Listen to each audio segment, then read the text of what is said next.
Welcome to the Family Pictures Podcast. I'm Michael Branson Smith here with Jim Groom. And we are on part 3 of Hot Summer 70s Family Horror. You nailed it. With The Brood, the 1979 film written and directed by David Cronenberg, his, third film at this point? Third big film, that's right. He did and Shivers and Rabid before this. Right, and so this film is shot entirely in Canada on a pretty good budget, but really economically produced at the same time. He has access to this free-flowing Canadian tax dollars to help allow him to hire Oliver Reed, the wonderful British actor who had played Bill Sikes in Oliver, one of my favorite musicals of all time, made to film. And then he later on, most people of today would know him as Proximo from Gladiator. You know, he's the Gladiator trainer. Which is really wonderful. And he was sadly notoriously quite the performative alcoholic drunk out there, and there's stories even from this film that Jim's going to share with us.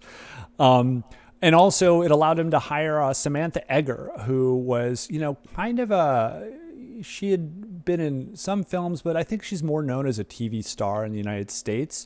I noticed she was like Ricardo Montalban's love interest in Fantasy Island. I actually watched that scene. Yeah, she flew from Hawaii to like the cold, area. This whatever part of Canada this was shot in. Toronto. Yeah. Oh, it was shot in Toronto. Absolutely. Right.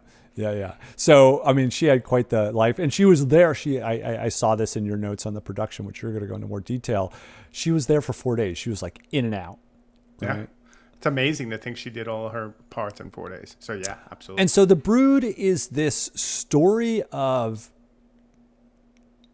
a falling apart relationship. I think, is this our first film where we have truly like a mother and father who are falling apart?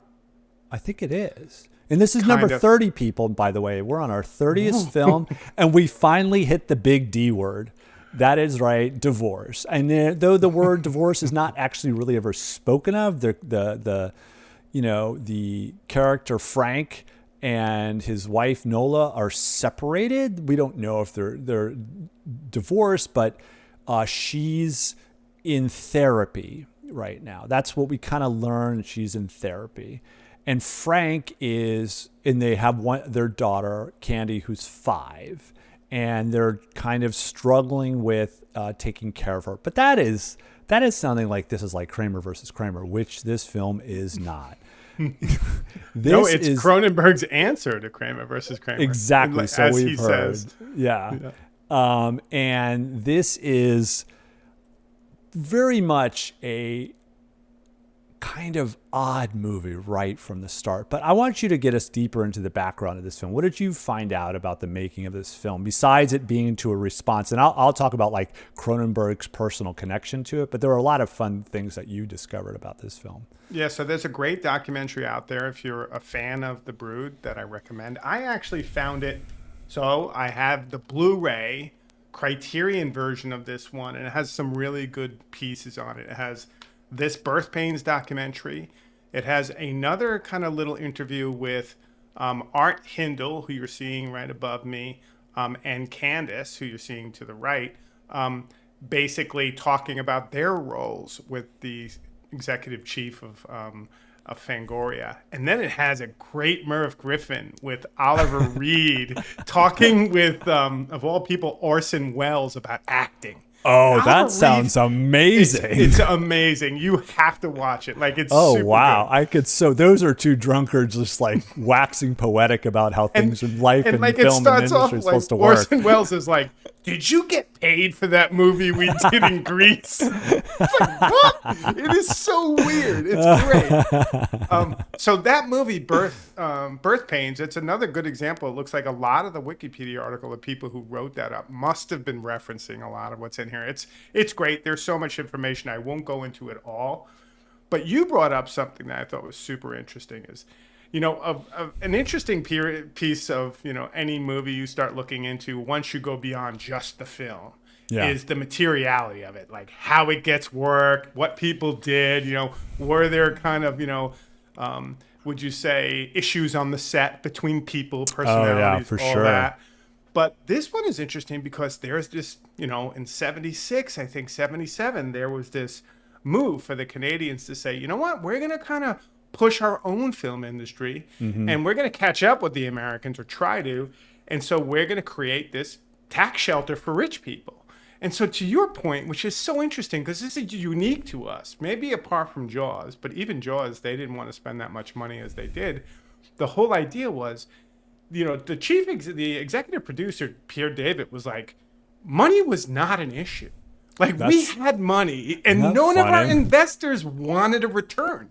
They just expected it to be in there because they were, essentially hiding money so that they wouldn't get taxed so heavy. So that, for me, that whole, like, cultural difference of this. But to your point, Cronenberg does this on what is basically, they call it like a guerrilla shoot, a commando shoot. They have like a 7-person crew. It was super efficient. They filmed it in less than 6 weeks, and it was filmed in a really kind of, intense, I imagine, Toronto winter. So they didn't have much light.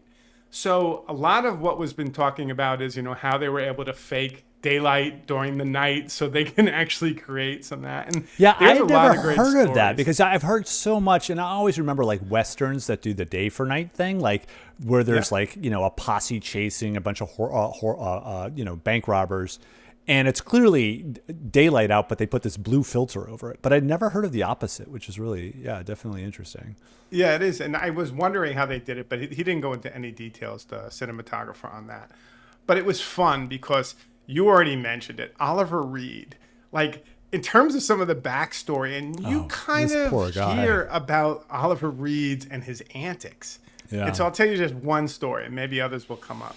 So I think Art Hindle's telling this story, or maybe the executive producer, Pierre David's telling the story. He's like, so basically it's the second day on the shoot, and he gets a call from his production assistant, and he's like, look, Oliver Reed's in jail. He's like, what? He's like, yeah, he's in jail.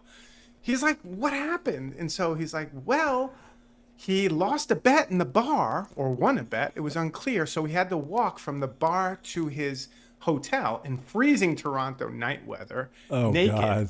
And so he did, and obviously he got arrested. He's drunk warm. Exactly. So anyway, the production assistant goes into the police station to retrieve him. And essentially, he's holding court. And he has all of the cops in the police station laughing hysterically. And he's doing what you see like he's doing in this film, which is so magical. He's amazing in this film. Yeah. And it was just like one of what are 4 or 5 just insane Oliver Reed stories at this point in his career. And this is when he's ready to go fully like into his decline during the 70s and 80s, and then kind of finds his way back in the 90s. But it was fun to hear some of those Oliver Reed stories for sure. Yeah, and so on the David Cronenberg side, he very much there's a 1990 book, I think, an interviews with Cronenberg, and he basically came out with that this film was probably the most personal film in his life. It's semi-autobiographical, but it's a manifestation of the trauma he endured with his bitter divorce of his ex-wife, Margaret Hinson, and what he went through, basically trying to protect his daughter, Candace, from her propensity towards these cult-like groups that she seemed to be infatuated with. Like, she was just expressing to Cronenberg apparently that she was going to take their daughter to California and they were going to live in a commune / like cultish community. It makes me think of Once Upon a Time in Hollywood now, and you're like, oh totally. God. And and so he himself describes, I mean, this is a quote, it's like he was worried about these groups that had been cults she was involved with. I worried about my daughter. And he says, I kidnapped her to prevent her from being taken to California. And then he subsequently, gets custody of his daughter from his ex-wife, who does go on to California. And he says, all these things provoked a desire to examine this in film. And so it's this really, this is David Cronenberg, who has this really twisted David Lynchian brain. That's what I realized. Like, I mean, I don't have a deep connection to David Cronenberg. Many of his films, I've only seen a few, like Existence, The Fly, and this, and Videodrome, and Scanners. I think that's all of them, and some. And they're as odd as David Lynch. But David Lynch's oddness is expressed through weird characters, right? And weird situations. And like, he always keeps you off kilter with this, like, who are these people and how do they exist? That exists here too with Cronenberg, especially from the opening scene, which we'll kind of get into.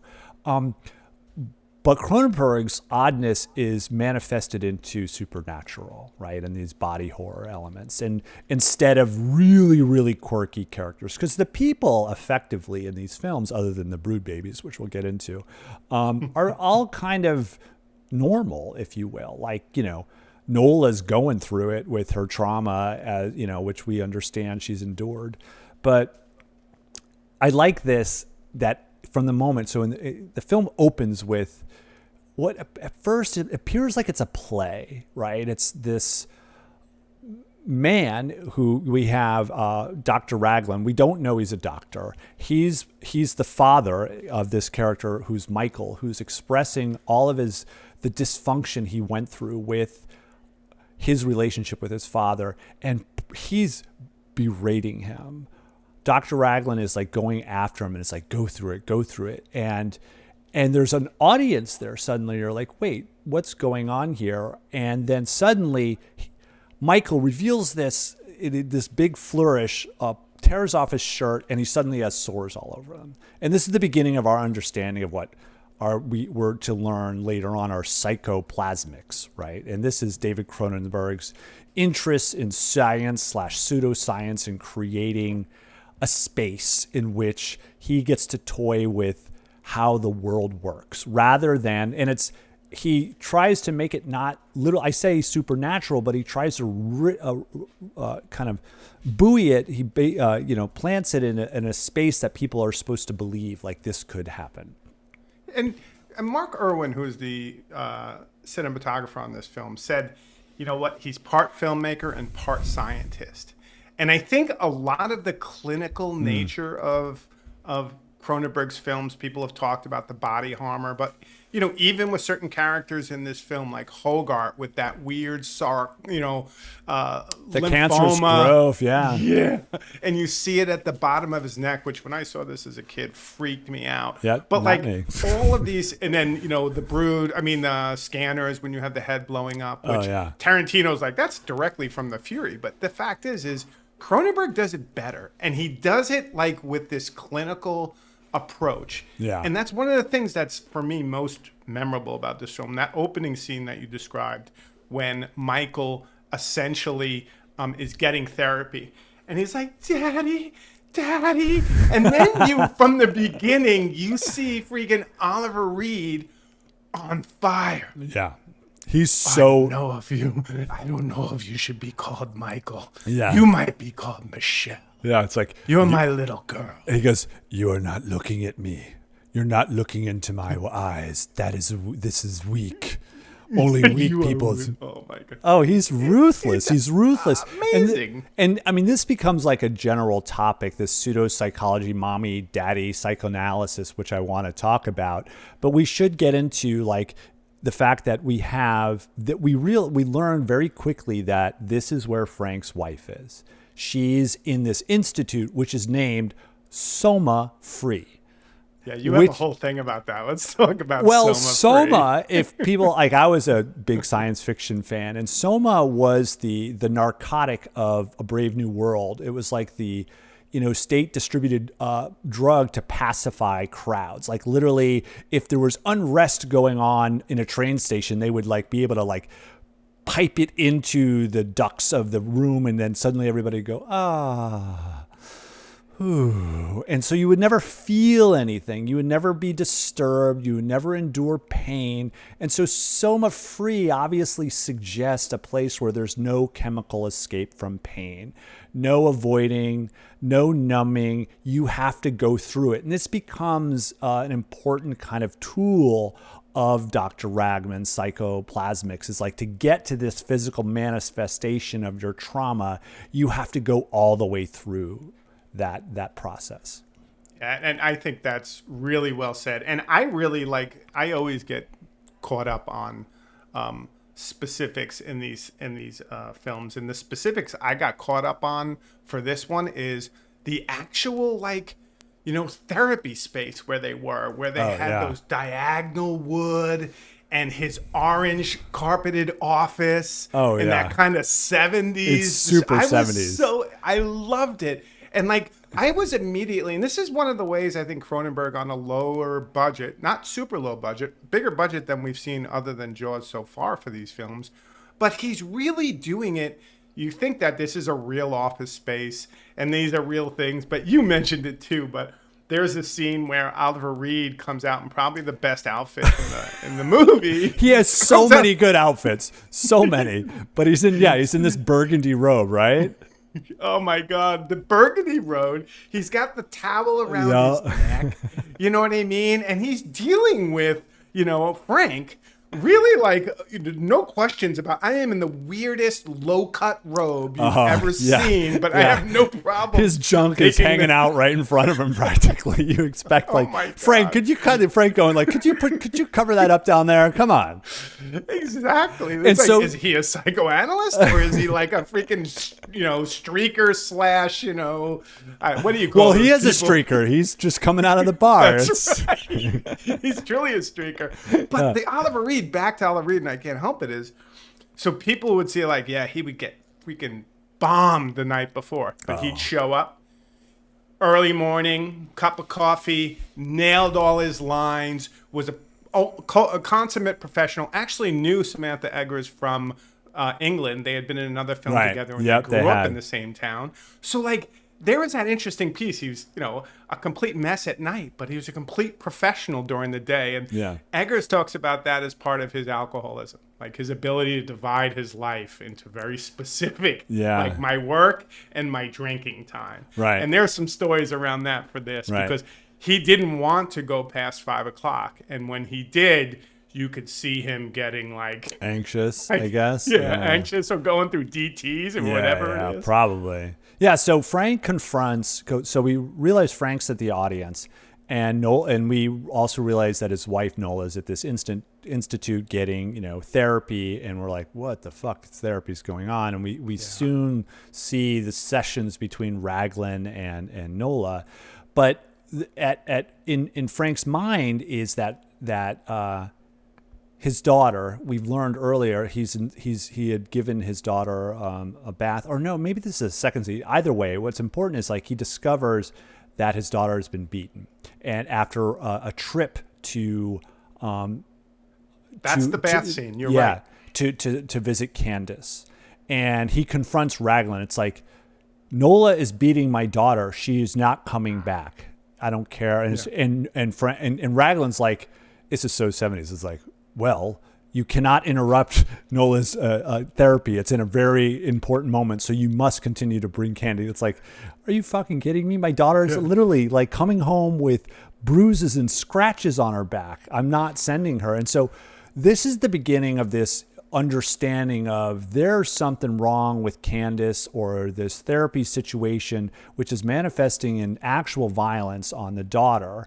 And this is the beginning of, we're starting to understand there's some weird generational violence going on, because soon after we're introduced to how Raglan engages Nola. I don't know. Is it after? Do we meet Juliana's? Oh yeah, we first meet Juliana's first. Frank, after that scene where he confronts Raglan, he goes to his lawyer. Right. And he's like, "What the hell can I do? This is ridiculous. He's beating my son." And the lawyer is really well, Frank, you got to be careful. The law believes in motherhood, which is a direct quote. The law believes in motherhood, yeah. And that's a great moment in this film because, there is this sense about, the sacredness of motherhood, and yet at the same time what we're seeing with this character and her essentially, birthing horror. Yeah. And so, we really have to kind of balance that. But I really like that Cronenberg does that so subtly at times. Yeah. But it's also so clear how intelligent he is when he's making these films and how he's writing it. It's just, really great. Because film is like, it has two visions for me. And I'm going to tell a little personal story around this film, and then we'll go back, I promise. Oh, sure. But the two visions of this film is, I saw this film on cable in the late, or maybe early 80s. And I don't remember it all, but I remember those little broodlings fucking jumping off the bunk beds. the thing and beating the shit out of the mom. And then I remember them going into the school, and then I remember them walking on the highway. And these are just visions I had. Oh, yeah. Right? And so then I go like 20 years later, 10, 15 years later, I'm at UCLA. And, I'm going, and my girlfriend at the time was, a UCLA film student, and I was in literature, but I spent a lot of time in and around that program. And one of the things they had on, on a random night, because UCLA is an amazing archive, is they called it something like Monstrous Motherhood, Rosemary's Baby, and The Brood.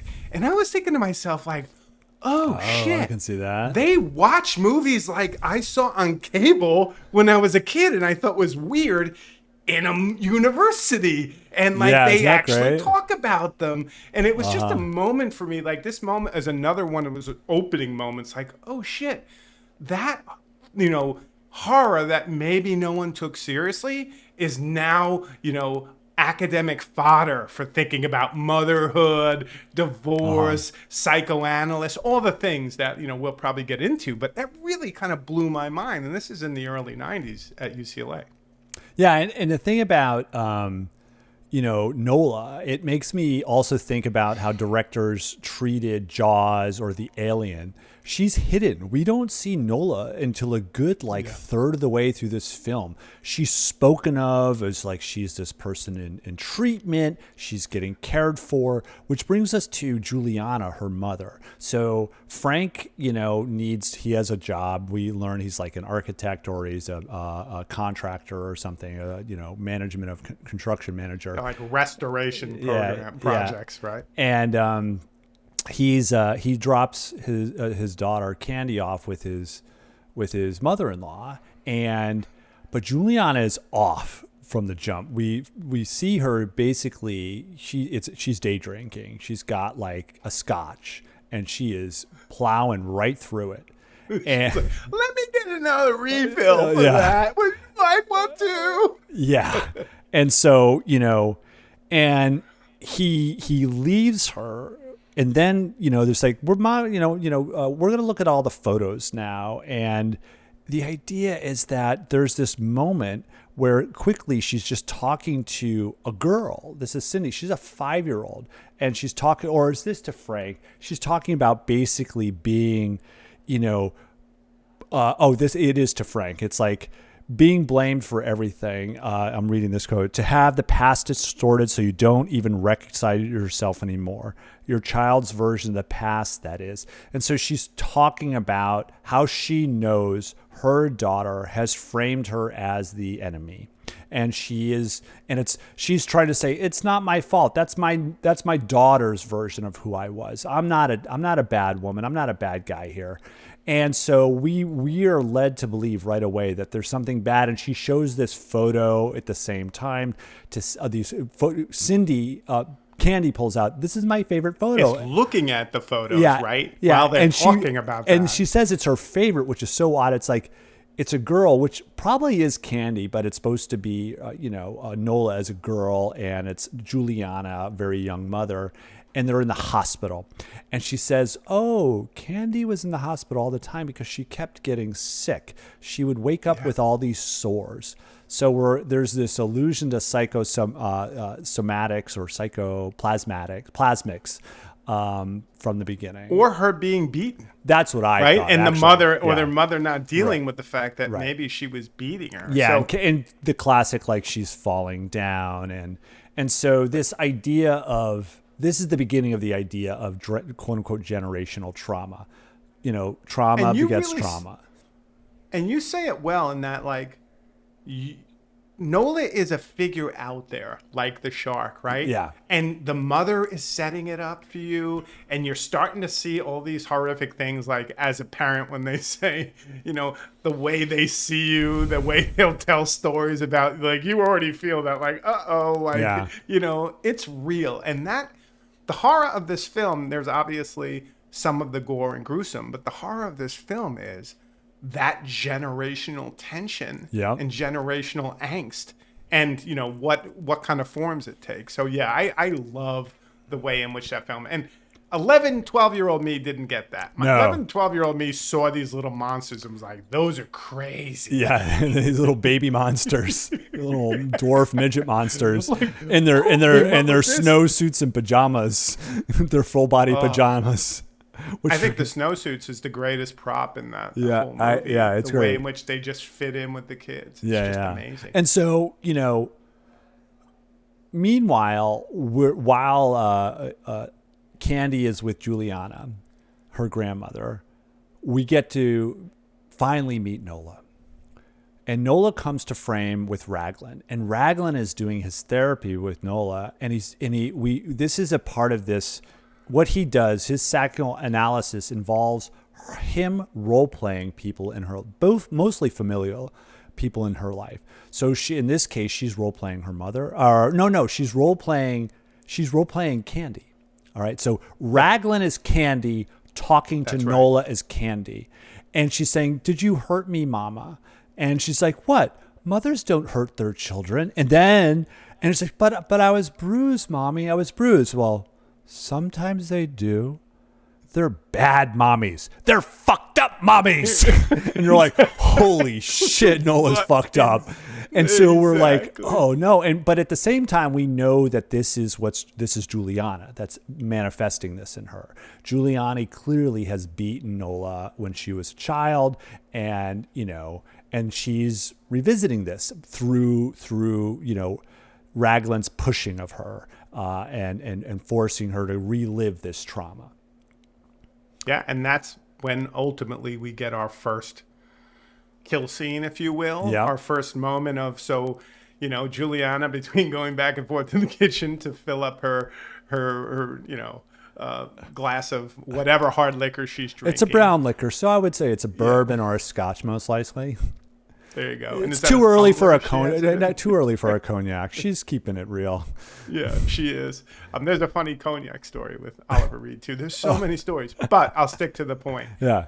So this is the point where she starts to hear something in the kitchen, and on our take, we see something or someone breaking through the milk door. Yeah.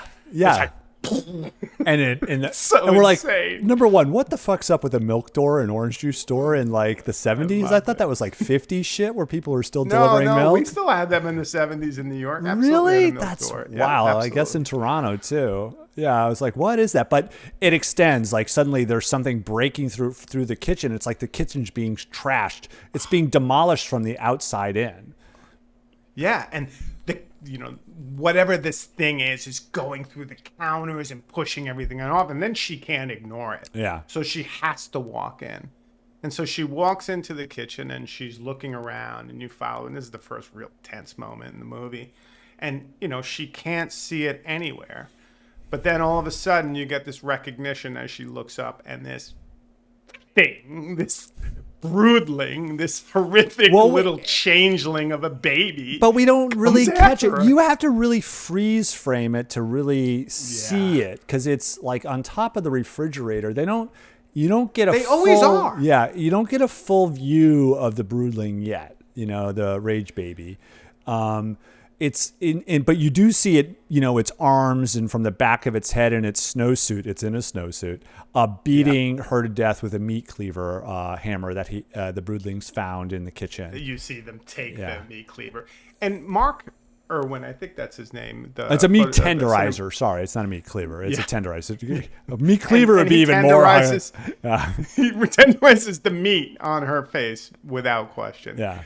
But Mark Irwin talks about like shooting those broodlings and talking about like having to kind of, to your point, not focus too much on them and shoot them askance, if Yeah. you will, because they didn't have great special effects. They weren't like when you get too close up, and you can see that when the broodling catches on the table. They had to be inventive and very quick because it wasn't the best, monster, if you will. Right. But the suit is what makes it monstrous, And which is interesting. And the hiding, like, yet again, when in horror films, when they hide the terror for as long as they can, it's more terrifying because we don't know what we as an audience, we're like, what the fuck was that? We're trying to like, what is that? And it's not revealed immediately. We're not given a full account of what the terror is that's attacking this woman, and we have no idea why she's being attacked either. It's like it makes no sense. And then poor Candy follows and walks into the kitchen and finds her grandmother bloodied and dead. She's a mess, and she's just staring at it. And then like we see this thing in the stairwell grab the banisters and leave blood on the banisters and then disappear. And so because it's hidden behind the banisters, we don't get a full picture of what this broodling is yet. And so we're in this moment of like, okay, something bizarre has now just killed Juliana. And, it's really great because I love how normalcy kind of penetrates in immediately. The police are involved, and it's like, and they're like, what the hell was that? And this leads to her ex-husband showing up, right? And so we're introduced soon after to Barton, who's the Juliana's ex-husband, and Nola's dad. Right. So and you realize that Juliana and Barton are divorced. So there's also that generational moment of divorce, and Barton and Frank have a moment where Barton basically says to Frank, like, I'm sorry you have to go through this, right, like I did. Yeah. And there's that kind of inevitability of like what your parents have been through. Right. We've talked about this before on this podcast. You're gonna have to go through, and there's a really dark, undercurrent. I have of a that really in this dark film. little story here to go with this. That's personal. Yeah. My father-in-law, who's a wonderful guy, he and my wife and Amanda were talking about his struggle with his relationship with his second wife briefly, and and how hard it is, and how he doesn't want to leave her though, no matter what, because he's already been through one divorce. And Amanda, being much younger, just like didn't understand like why you would ever make that kind of decision. And he said to her, it's like, you'll understand when you get divorced. And I was like, oh man. Snap, crackle, pop. Yeah. Oh my God, that's rough. Isn't that? And that's that kind of like and that's why so much of this film, even though Cronenberg's talking about, his trauma through going through divorce, it ultimately is this whole generational trauma, because we soon learn we're now back at Soma Free with Raglan and Nola again. And this time, you go ahead. Is there something you want to say first? I do. I have a point I wanted to make as we're getting deep into this, and I think it's been a really fun series. And this is film 4 of it, right? No, this is 3. But there's something. Is it? It's 4. You're right. Sorry. It's 4. Yeah, you're right. We have one more. Oh, yeah. But one of the things that I'm forgetting, and you talk about going back to Soma Free, and we talk about like, Cronenberg worried about his wife going to a 70s cult. Yeah. And then we look at The Hills Have Eyes with that, cult in the family. We look at the Texas Chainsaw Massacre. Like, one of the boogeymans that's haunting 70s film, right, is Charlie Manson. Yeah, you're right. And the family. Like, that's what they're literally called. Yeah. And this is really like, if we think about 70s horror, it's hard. I mean, Jaws may be the exception. And there's other films we haven't talked about and that I have edited out, and it's worth talking about why. Maybe I'll do that in the 5th episode. But Charlie Manson is a real boogeyman for these filmmakers in the 70s. Like, gigantic. And it's interesting how Cronenberg's dealing with that very scientifically, right? where it's a scientific cold. Yeah. It's not necessarily a weird hippie cold out in the He's a doctor, foothills. Jim. He's a published He's an author. MD. Yeah, he's a published doctor. He's a published author as well. Respected. So anyway, he's a genius. What is it called? He calls him a genius. Exactly. It's called The Faces of Rage. Yeah. What's the name of his book? I put the cover of the poster, The Shape of Rage. I want that poster. The Shape of Rage. I love it. Yeah, so much. and this is the light reading that Frank passes off to the school teacher who suddenly the poor school teacher. We will get to that. Oh yeah. But anyway, I'm sorry I cut you off. No, and it's great. And and as part of the police, that just to step back again for a second, like because the police are involved and because Frank is called by the police and they have his daughter and she's basically catatonic. She's catatonic for like 90% of this film. And we realize why later on in my mind. I had this revelation of why she's catatonic. But what's also fucked up about this world is like, you really need to, there's a detective that says you really need to talk to the psychologist, right? And you should take a moment to hear from him.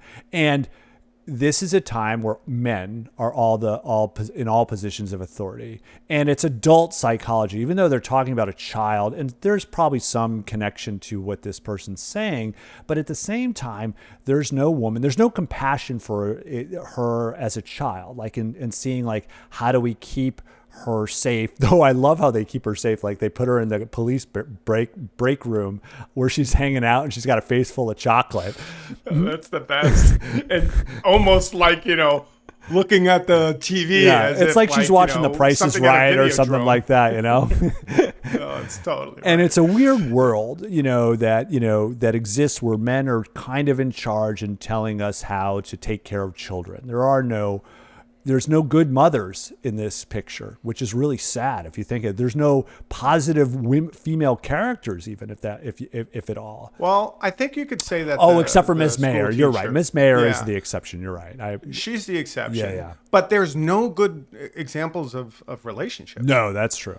That's for sure. Yeah. Like everyone you come across, and I don't know Miss Mayer's backstory, but even Miss Mayer, she's the one who's like, at some point where Frank is weirdly almost courting her while this is going on. Yeah. And she says to him, I think your life is a little bit too much for me right now. What do you mean there's blood on my jacket? What's wrong with that?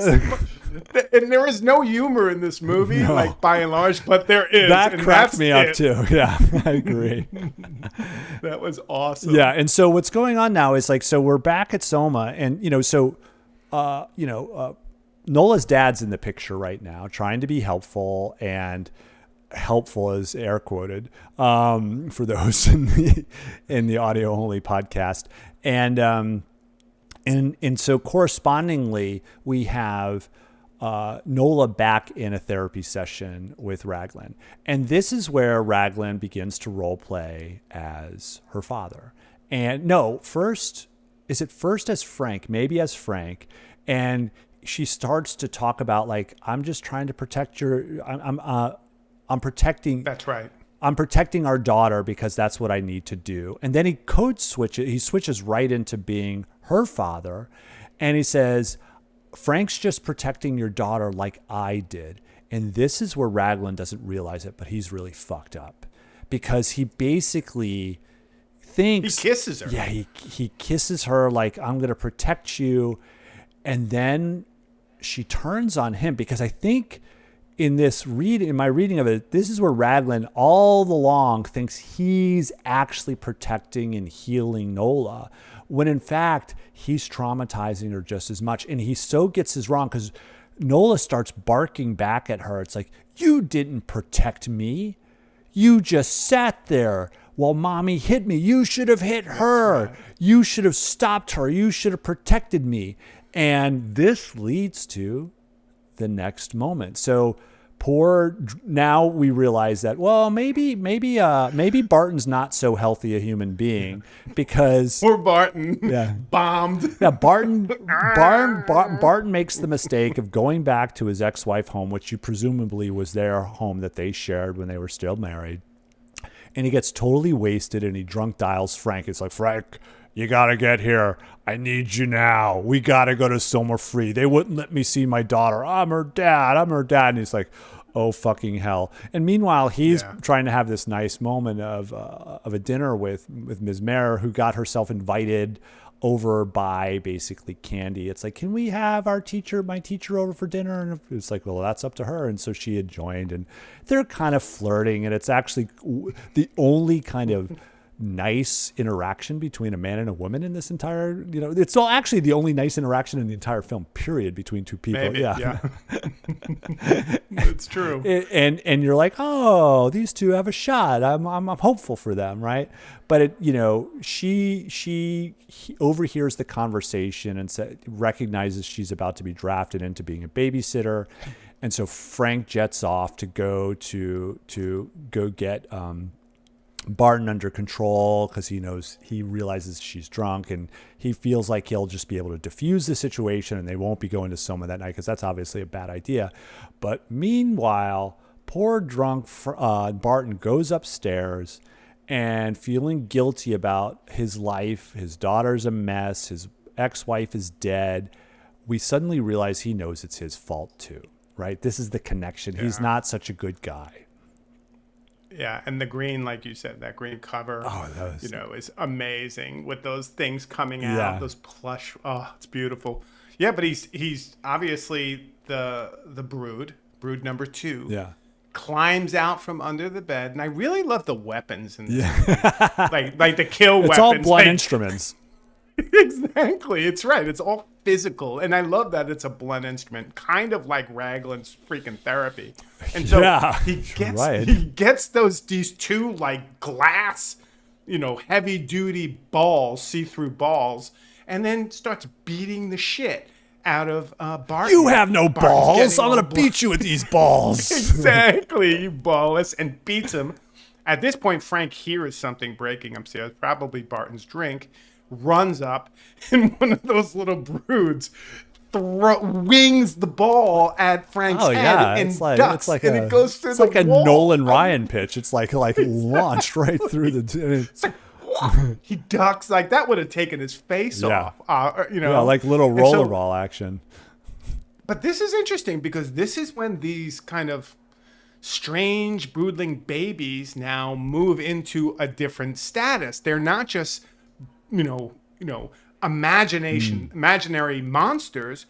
Frank actually corners one in the bathroom. Again, it jumps at him from the top of this cabinet they have with their it's in the bathroom or something. Yeah, it's some weird, like a vanity, and then jumps at him. They're good climbers, apparently, and they like to be up top.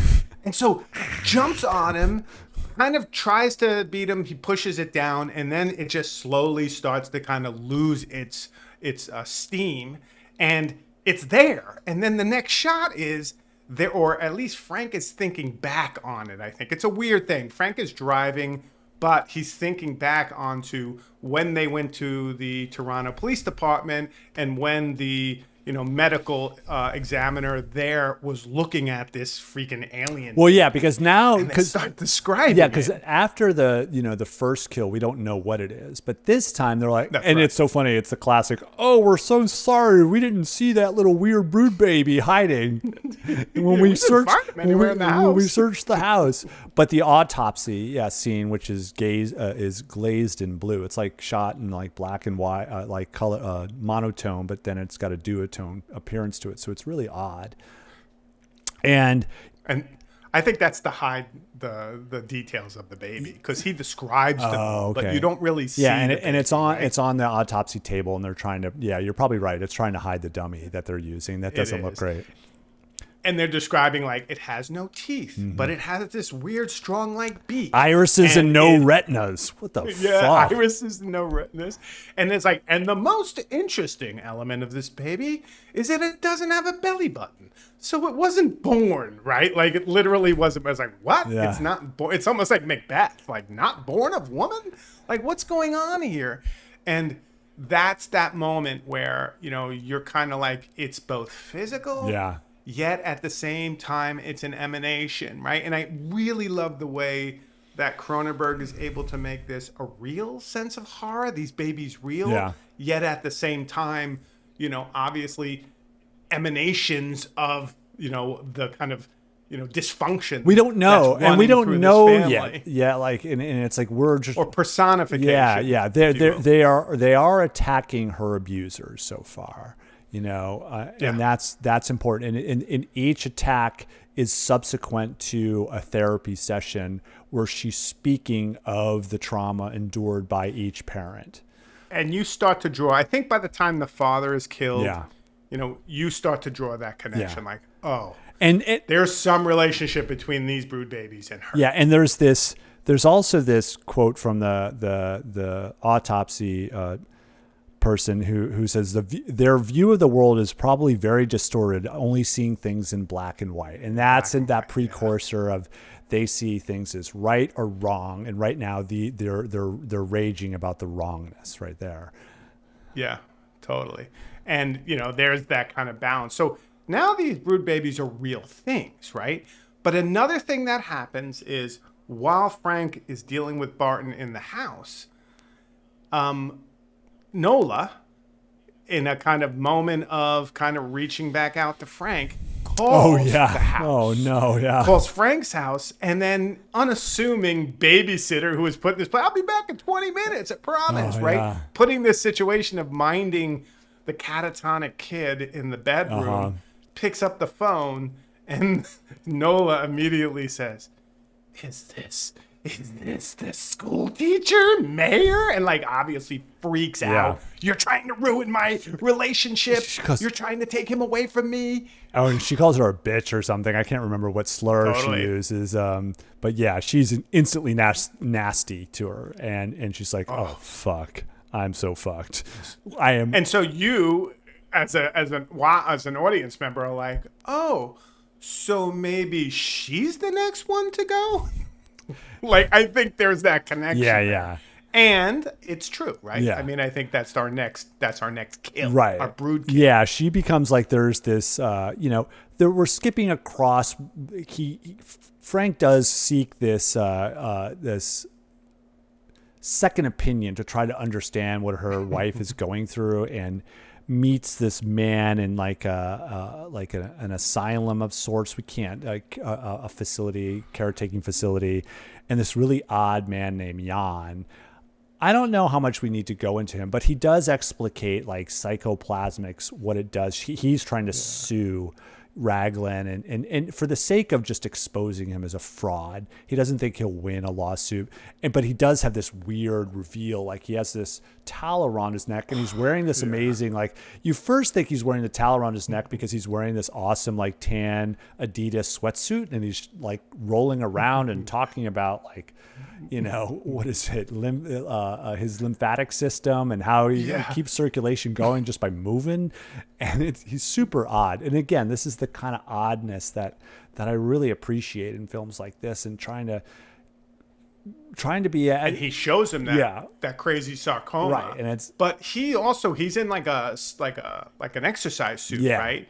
And this guy Silverman is in a lot of Cronenberg's films. Oh, okay. He was in Rabid. He's in Existence. He's in a lot of these different films, and he's that strange character actor that I love this guy, and he's great, and he's got the comb over, right? Oh yeah, and I just think he's a wonderful. He really was great. And Cronenberg must too, because he's in a lot of his stuff, and it's that great memorable scene where he has that bodily deformation. And whenever I first heard the term, and I didn't hear it right away, obviously, I didn't know what it meant.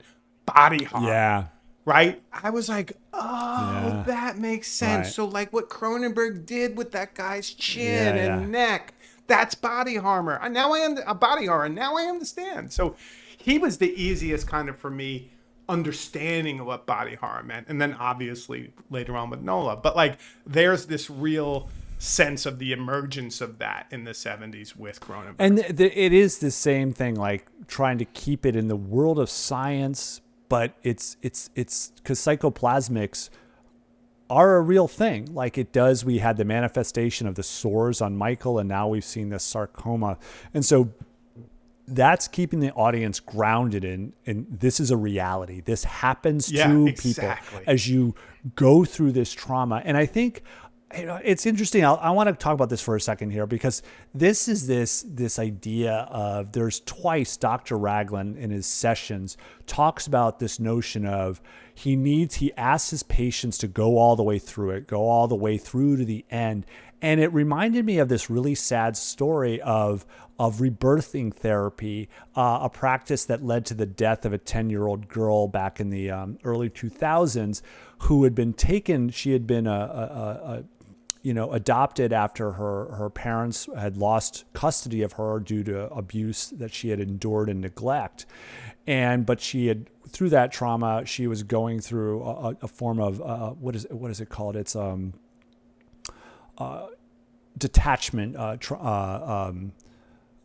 She was dealing with detachment. I can't remember the specific as. So it's like attachment disorder. Yeah, attachment disorder. Thank you.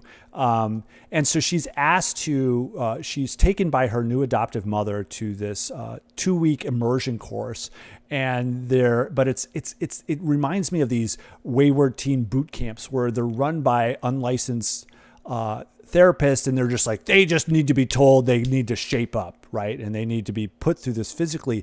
And what they do is they basically wrapped her in sheet and pillows and made a makeshift womb around her and asked her, and then the adults in the room would put pressure on her and taunt her into escaping so she could be reborn, a new child, and have a new start on life. That's like the artifice of this whole thing.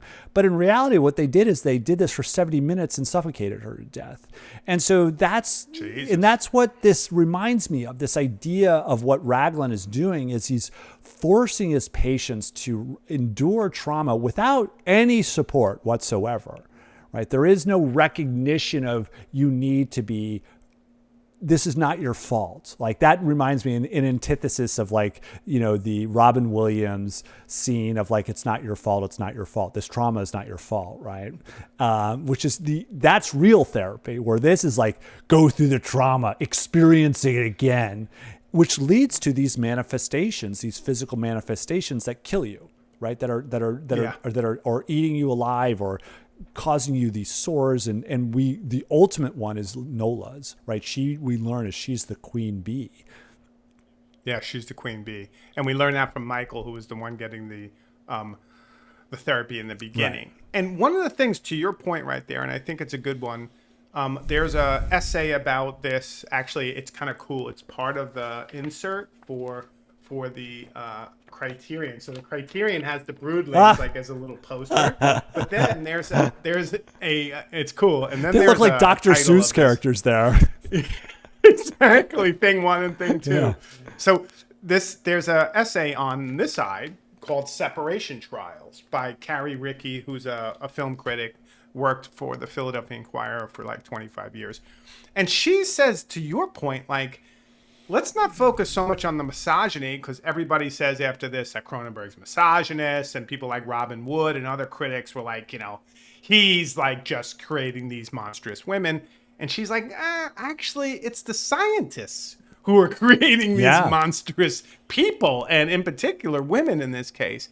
And she kind of pushes away from that. And she talks more about the kind of, the symptoms or the systems of the moment, divorce, and how that's ravaging these families. Right. And it's a nice little article, but this is a kind of moment where Cronenberg, after this film, a lot of critics were you're unwatchable and disgusting, and people wrote him off, and then B, it was you're a misogynist on top of that. And I think it's a little bit more complex than that, and a lot of critics more recently have tried to kind of revisit this film in particular, which I think is Cronenberg's best film, and kind of think through the complexities of the world he's created, which I think is justified. Yeah, and so now we're at a moment. Now let's get to a good kill. Yeah, okay? Yeah. Well, can we talk about the mayor kill, please? Yeah. I need to talk about the teacher kill. Yeah, and so this is the beginning of the end, which is, so Frank has told his daughter, you don't have to worry anymore. Everything's fine. That thing that attacked grandma and attacked grandpa is dead. All right. So it's gone. But meanwhile, I realize this is not true, because later on we realize she's been beaten by the brood babies. Right. She's lived in the attic with him. When we're going to get to this, but I like that but the point. idea is like the reason she's attic, catatonic is like she has a brood of brothers and sisters that look like, like leprechaun gremlins in their little snowsuits, and she recognizes them. That's the thing. I want to jump in here just to make that point. There's a point where the detective is talking to Frank and says, this could be some baby of a woman who had him put in the attic.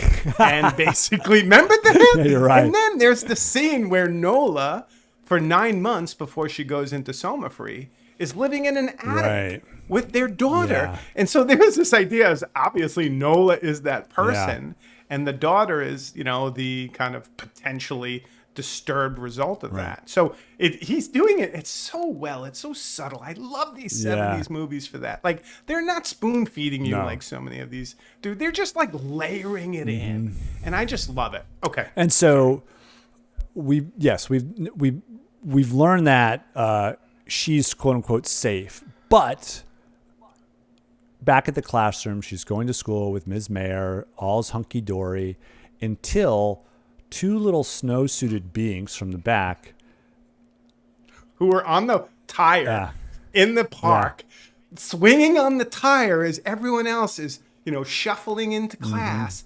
And then obviously you don't see them, but then you see Miss Mayer going about her business in the classroom. And these, you do this, cut this up, and they immediately walk right up to poor Candy, and Candy is like, "Oh, they're back." Right. And she must have known, but didn't have the words to describe. It's like, Daddy, there's a lot more of these fuckers. There's not just one. Okay. And there's a brood. They immediately muscle her out of the room and proceed. Which is interesting, right? Like, they immediately take her out and close her off from what's about to happen. And then they proceed to take some child hammers and beat Ms. Mayer to death.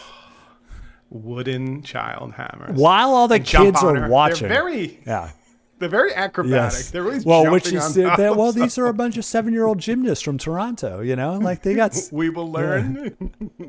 I think these are little people, as they call them. Oh, okay. These two. But once they get, and they need a whole ton of them, they have to bring in the gymnastic team, which is that final scene. Yeah, exactly. But these two, I think, I don't know, but from what I understand from production video, these are actually two little people. Okay. And so this leads to, one of the boys runs out trying to get help, and Frank is still there because he's just dropped off his daughter and was talking to another mother, and he races in, but it's too late. There's going to be no new relationship for Frank because Ms. Mayer is bloody to death, surrounded by a bunch of crying 5-year-olds. That group is fucked. Who were really crying. Yes. And who were really filmed.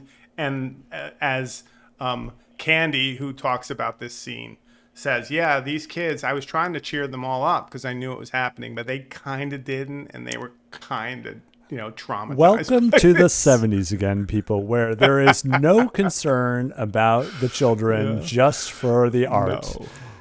What about the children? What about the children? So what comes after this is there's a scene, I believe, the scene where they go up to Nola's apartment. Yep. Because Frank's now looking for her. Yes, because he immediately realizes his daughter is missing. She's missing. And has some idea of who may have killed Mayer, but doesn't know for sure. No.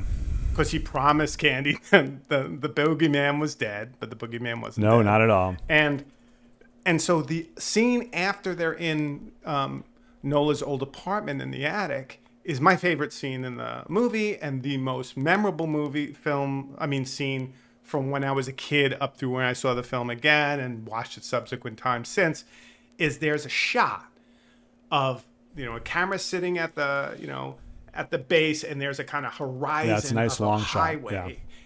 And there's a great, red pickup coming up on one side, and on the other you have the two broodlings with Candy in the middle holding hands walking up the side of the highway in the snow.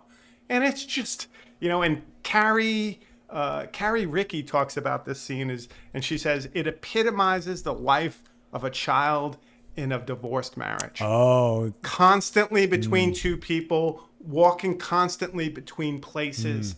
And she said for her, that really epitomized, that moment. And I love that reading because I was like, oh, that's a great shot. I love these little people in it, but to give it that much meaning as she did makes it that much greater. And so this all leads to basically, I mean, meanwhile, we did skip something when Raglan sees the tabloids of like, because they have a shot of the brood baby that's been like autopsied on the cover of like like a New York Post type tabloid, and it's like one of those alien baby kills like grandpa and grandma Killer dwarfs. I think this one was. It said killer dwarf. I think you're right.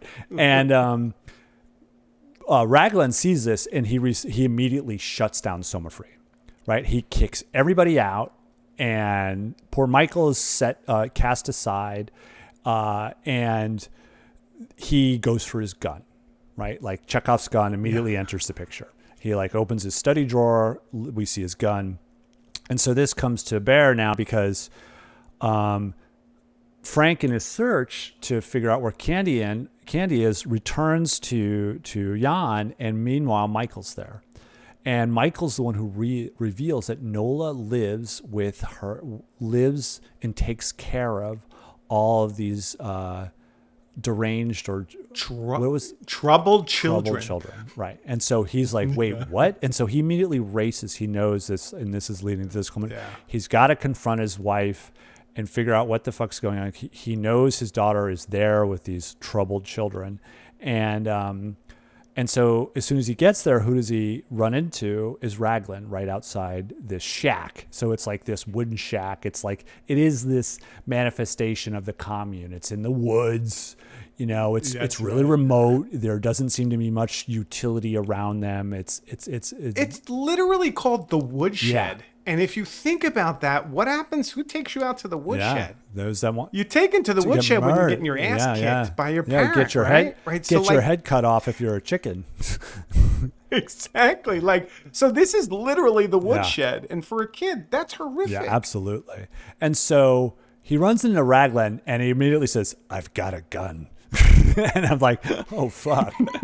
But we quickly realize Raglan wants to help. He knows what he's done. He knows he's a failure, and he says, and Frank is asking about, I'm sure Nola loves taking care of these traumatized children. And this is where we finally get the reveal.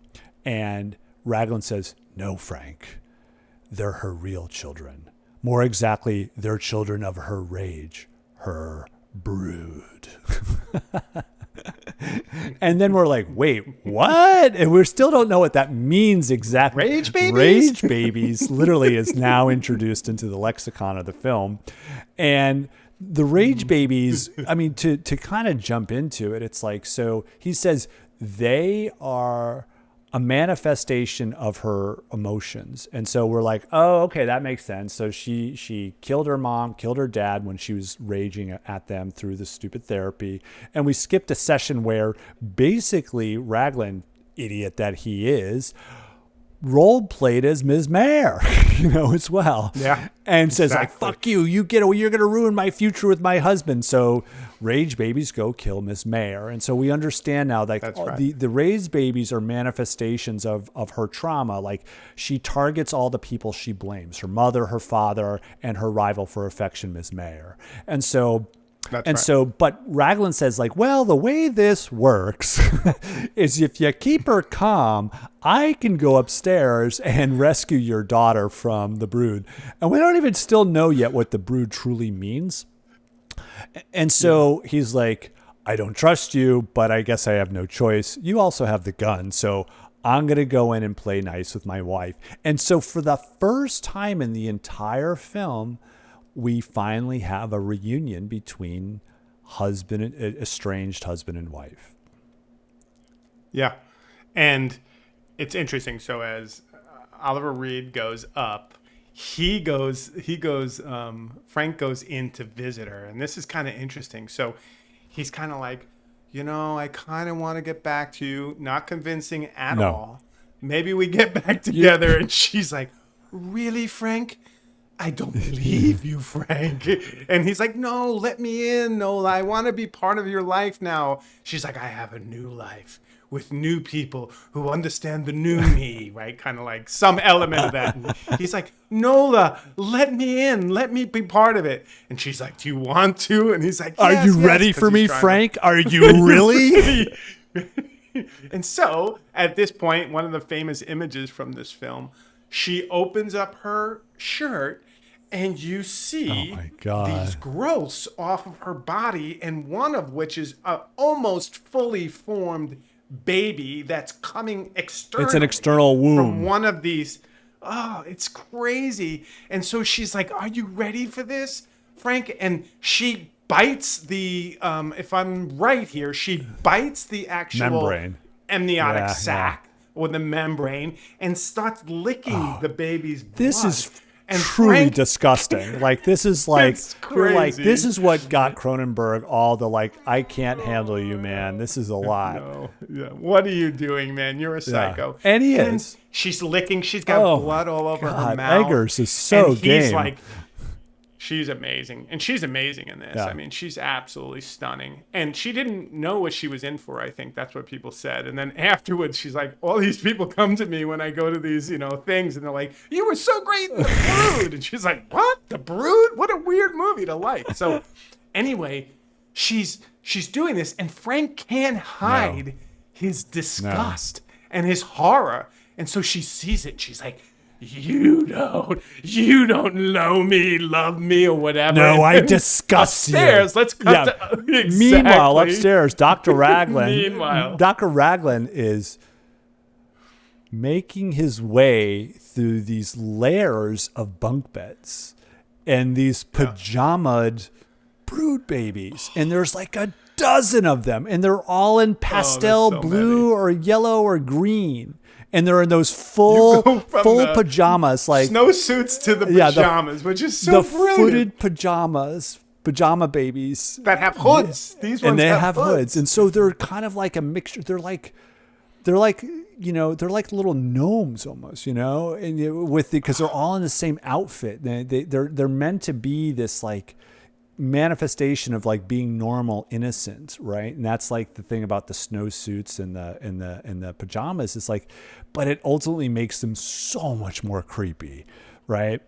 And you're like, these are not innocents. These are violent, manifestations of a dysfunctional family, right? Children that have received abuse, hiding behind doors under the guise of being just raised by their parents, and so. He's trying to sneak his way to the last bunk bed where Candy, and this is where I was like, oh my God, no wonder Candy is so fucked up and catatonic. She's probably spent many of night in this space already because she's made many visits to her mother in the past. And so she's been hanging out with her brothers and sisters for weeks now. And she's like, who've been beating the shit out of her. And they've been beating the shit out of her, right? Whenever, mommy goes through another session with Raglan and starts trashing her daughter for like ruining her life, probably. Totally. No, and so that's a great scene. So he's slowly working his way there, and then the babies are sitting there. But at this point, while he's going, Frank's being nice. Yeah. But he gets, so Oliver Reed's character, Raglan, gets Candy, kind of pulls her out of the bed, and now all of the little broodlings are on alert. They're all on alert. Classic hissing. He's trying to make his way out of there. Meanwhile, Nola's getting more pissed at Frank, right? And she's basically saying, and this is probably the roughest line in the movie, I would rather Candy be dead than you to take her away from me. And at that point, signal, kill Candy. Say, exactly. Like, guess what? We just got the signal from Mama. Red light. Let's kill the little baby. Weep. Let's go. And so Oliver Reed starts, he's walking with them. They're getting pissed off. And the broodlings start flying from the top bunk beds on top of him. And he's shooting some of them. It was just a great shot. This is the classic horror stuff. Yeah. Oh, it's And brilliant. he so they're jumping on but him. he sets free. Candy ahead to like leave, but Candy is too traumatized. She just turns around and watches all this happening and can't walk out the door. So instead, as after they've, basically killed Raglan, she realizes they're going to come after her. So she hides in a closet, but they're like beaten through the closet. And this results in finally, Frank dealing with his wife. And it's this is kind of a fucked up manifestation of Cronenberg's catharsis. It's like he literally gets to choke his ex-wife to death. And as soon as Nola is dead, all the screaming and haranguing that's going upstairs in the attic among the Brewlings and Candy, who's being like pulled. And I can't even imagine, as a child actress, she must have been like terrified by this whole situation. She said she was pretty mellow through it. I mean, there's an interview Okay. with she said like, it wasn't too, like, she was one of the few like child actors, like she didn't seem fucked up by it. And so, he saves her and they leave, they get in the car, but there's this really sad ending because the camera goes from this caring father trying to like manage her catatonic daughter, but the camera, we're gonna go home now, he says to her. It's like, really? Yeah. And it zooms in on her arm and we see these two psychoplasmic abscesses forming. And this is the whole physical manifestation of the generational trauma. Rage begets rage. It never stops, unless you find a way to cut it through. And I think this is something that Cronenberg kind of alluded to, of like, he doesn't get into specifics in interviews. And I understand that, like how he says he and his daughter Cassandra went through a lot, right? And I can only imagine what that really means. I'm sure there's always two sides to these stories, so we'll never know exactly what happened. But these rage babies are this manifestation of abuse, right? This idea that abuse is real, and I'm going to make it real for you. And that's the brilliance of Cronenberg, is being willing to risk people liking his movie or not. He doesn't ultimately care if you're disgusted, because he feels, I need to show you how disgusting and how violent this really is to children, and how that making sense of what to do in that situation. And there's this simple quote very early, back when we had the mini date between Ms. Mayer and Frank, and Frank does the classic fear of am I fucking up my kid line. He says something to the effect of, have I already screwed my daughter up and she's not even 6 years old? And that's the classic, like, kind of worry of a parent who really is trying to make sense of what it means to be a parent. Am I already screwing up my kids? And that, I think, is kind of putting it in the therapy fund, right? Like, I've heard that's going to require therapy. That's going to require therapy, right? Yep. But it's interesting too to me, like, and I think about that scene and the violence, and there's this book that I returned to, and it's funny, I found an open source or an open version of it called Camera Politica. And this book talks a lot about The Shining. And it talks about The Shining in regards to family violence.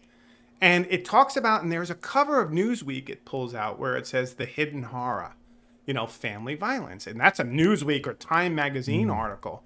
And I am wondering, this is my imagination. Hot take. Hot take. We should have the hot take, banner. I imagine Kubrick sitting back. We know he owned a copy of Texas Chainsaw Massacre. You have to think he's seen things like The Omen, The Exorcist, right? What's going to be maybe not Amityville Horror, but definitely I have to imagine The Brood and many, many others, Rosemary's Baby. And I imagine if The Shining is his, because he always goes from genre film to genre film to genre film, and he's right smack in the middle of the greatest two generations of horror, or greatest 2 decades of horror. Right in the middle in 1980, he comes up with The Shining, which in many ways is the kind of comment on this whole idea of hidden family horror, hidden family violence, much of like what we're doing with Cronenberg here. And so I wonder just how much he's taking it all in, and then he digs in with Nicholson and he makes the masterpiece. So like I after having been digging in horror now for weeks on end with you, which has been awesome, I'm wondering like there's a whole communication here. Like, why aren't we talking about a Halloween? That's, an interesting one that we didn't talk about. Exorcist, Rosemary's Baby, although that's 68, The Omen. So there's a lot we didn't talk about, and that's worth talking about. And I'll try to talk about it in the next episode. But I just imagine all of this now is leading up to The Shining in 1980, right? So it's all about family violence. It's all about that. And So wait a second. Anyway, wait a second. Not to go from The Brood to The Shining. Wait a second. Are you saying that we should not culminate with Amityville Horror and then make the big leap and culminate with The Shining? No, we got to stick with Amityville Horror. All right. I'm afraid to do The Shining. It's too close. It would go real. 2 hours too. That's the other part. Oh my God. And I think it needs to, like, one time we do a return. Okay. We'll do a return and we'll talk about the 80s. And I think it would be great to open up with The Shining and then look back on everything I think that Kubrick is responding to, and then everything that comes because he's ultimately it's like it's like you want to see how family horror's done.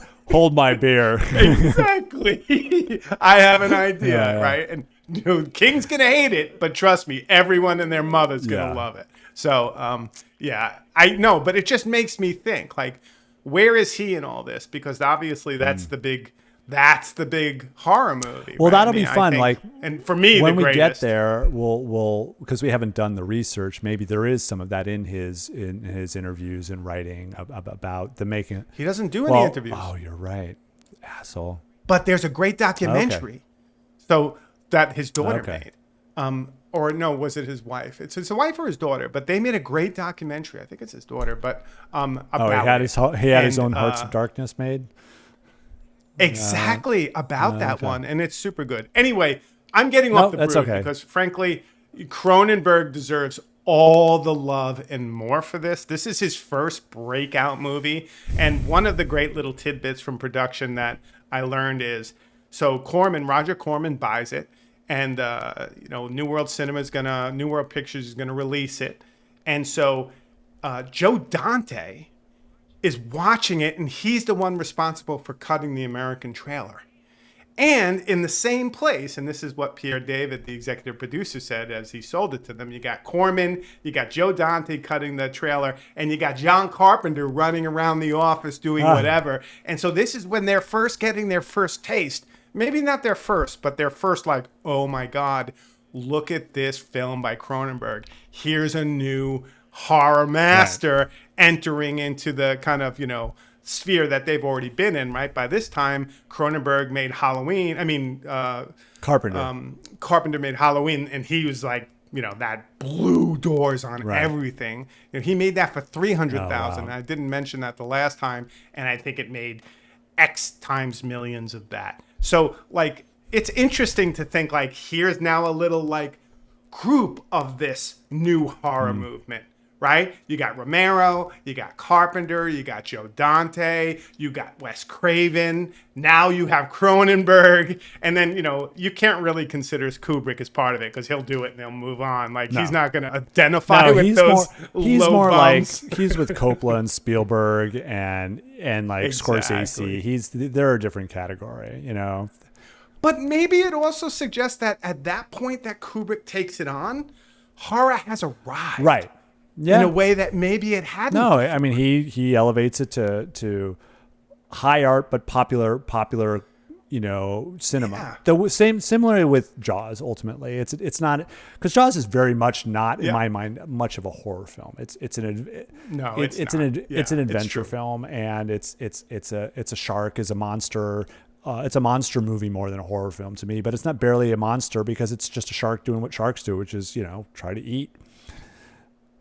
But the monstrosity there is the family, is the challenge of, like you nailed so well with the challenge of fatherhood in the 70s, what that looks like. So I really like that. Anyway, we've gone long because Cronenberg's awesome and The Brood is awesome. So this was your first time watching The Yes, Brood, it right? was. So I did not have the. What did you think? I love this movie. Like I think that, I'm infatuated with the 70s, like many film enthusiasts are. The new wave, American new wave of Hollywood, because of their patience to move through a space, as I've mentioned this many times, and it's just an authentic space.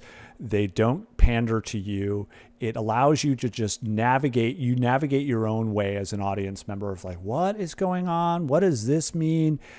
The reveal at the end of the eating the bloody stuff is kind of nuts, but I understand why he did it, and that's him. This is Cronenberg, but so I can see why the critics were like, "Holy fucking shit, I can't take this." But if they didn't just focus on that and just recognize what it was, which is this really disturbing, wonderfully crafted film, they should have gotten their heads out of their asses about the ending. Yeah, I agree. Yeah, it was amazing. And it's a film that has stuck with me since I saw it in the 80s. Again, revisit in the 90s in some different context of like academia. And then it's one of those films I return to on the regular just because I think it is such a tightly created horror film. And for me, one of the great, and he calls it, it's his only classic horror movie that he's made. And it's only one he really did no research for because it was so deeply personal. But I think it's just pitch perfect and nails it. And the way in which he creates these, baby monsters is just rage babies, crazy and awesome at the same time. Yeah. So major kudos to Cronenberg. And I just love this film. All right. So anyway. Thanks, everybody. Thank you again, Michael. Yeah. Well, thanks, Jim. Going through it with me. And we will continue my final course in this horror education that has been quite a moment for me.